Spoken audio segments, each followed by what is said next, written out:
Alam mo, ang taong bayan dapat maningil dito eh. Dapat ang taong bayan maningil dito at singilin dito si Chis Escudero. Senate President, anong nangyari? Bakit parang naging dihado pa ang taong bayan dito?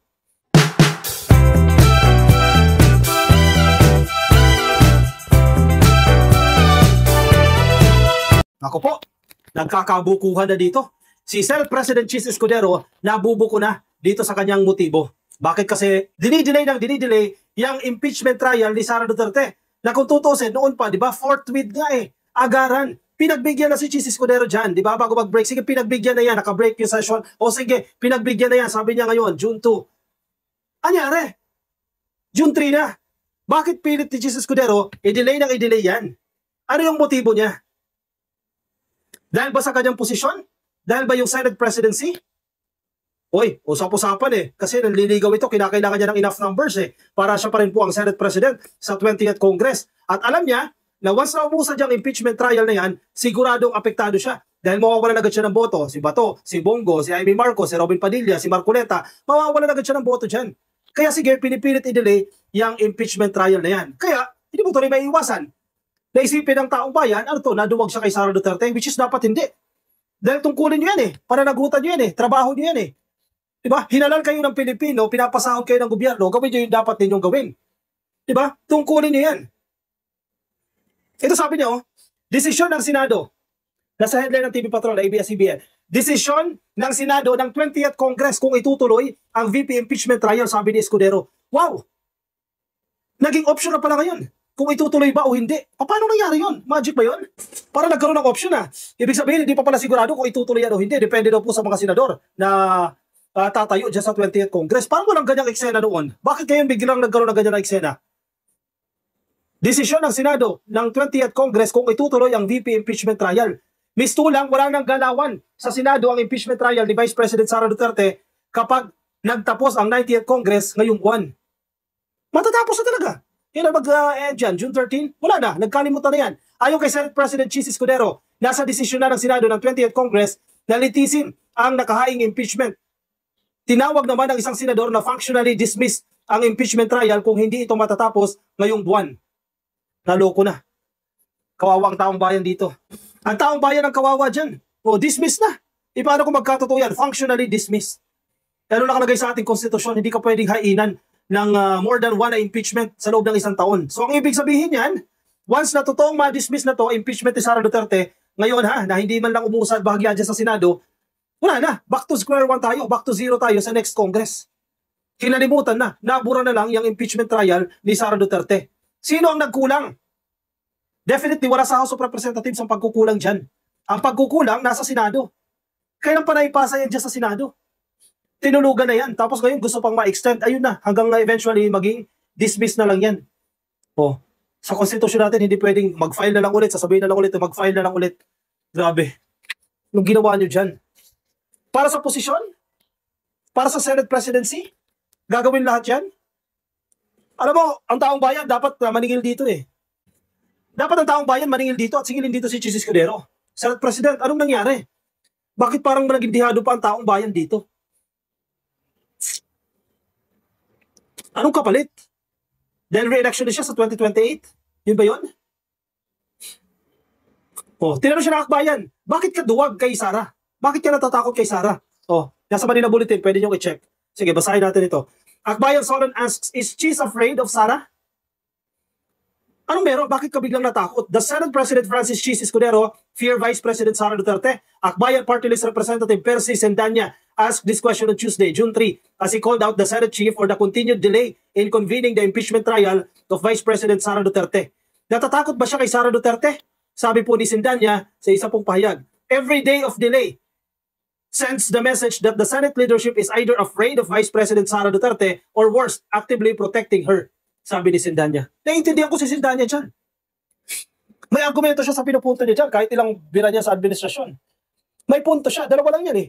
Ano, takot ka kay Sara Duterte? O takot ka sa mga kaalyado ni Sara Duterte? O pinoprotektahan mo siya na hindi siya ma-convict? Malamang sa malamang, nakita niya yung merit ng kaso. Yung articles of impeachment, matibay na matibay. Talagang makukonvict doon si Sara Duterte. So kung pinoprotektahan niya si Sara Duterte, the only way na pwede niyang gawin, huwag ituloy ang impeachment trial na yan. hanggang tuluyan na lang, maging dismiss yan. Ma-dismiss yan sa pagpapalit ng Kongreso. Kasi kung hindi yan uusad, bago mag-end itong Kongreso na to, itong 19th Congress, mas maraming question na naman yan sa legalities, mas maraming question sa technicalities yan kapag tumawid pa yan ng 20th Congress. Ngayon may oras pa naman eh. Sino ba nagsasalita? Si Risa Ontiveros ata sinasabi niya. Hindi naman ibig sabihin, kasi ang question nila priority, no? Na kesyo daw pag umusad na yung impeachment trial na yan, hindi makakalimutan na yung ibang legislative priority, etc. etc. Sinasabi dyan, kung si Risa Ontiveros may nagsabi, hindi naman ibig sabihin na pag umusad na yung impeachment trial na yan, eh hindi na magagawa ng mga senador yung kanilang legislative duties. In fact, hindi naman araw-araw yung trial. I understand, parang twice a week lang gagawin yung trial na yan. Ibig sabihin, may ilang araw pa ang mga senador para gawin yung kanilang regular duties. Or ayaw lang talaga ni Jesus Escudero. Baka pinoprotektahan niya itong si Sara Duterte. Or pinoprotektahan niya yung kanyang re-election sa 2028. O di kaya baka may ambisyon ito maging vice-presidente or maging presidente, tumakbo sa pagka-presidente sa 2028 at kinakailangan niya ang boto nitong mga Duterte. Baka posible. Kasi bakit mo i-delay? Malinaw na malinaw, forthwith, agad-agad. Napagbigyan ka na nga eh. Ilang buwan na naghintay yung taong bayan, no? Tapos dumating na yung June 2. Wala na. Urong na naman.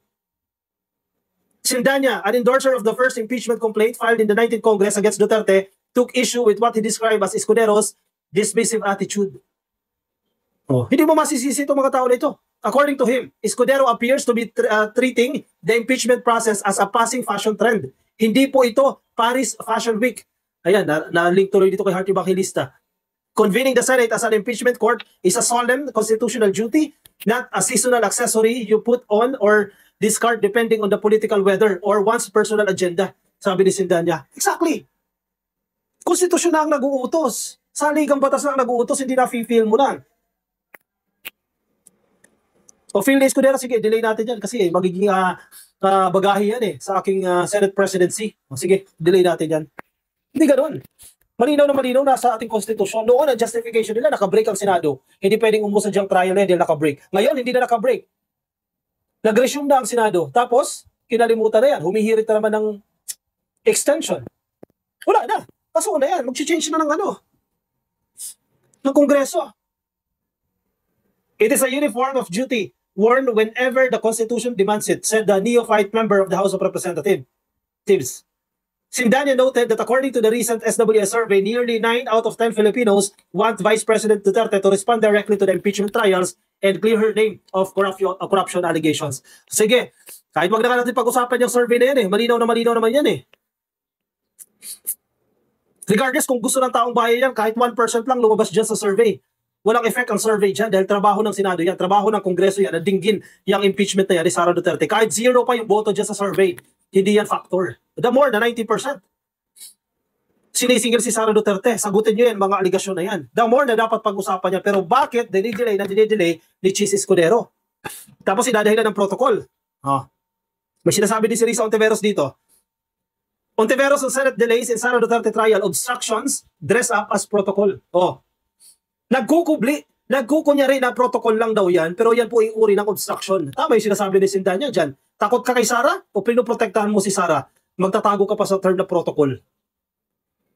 Senator Risa Ontiveros has called as obstructions the delays being made on the impeachment trial of Vice President Sara Duterte. These delays are no longer procedural. They are obstructions dressed as protocol. Sabi po ni Ontiveros. Sinong dapat sisihin dyan? Walang iba. Hindi pwede si Presidente ang sisihin ninyo dyan. Walang hard si Presidente dyan. Again, executive yan.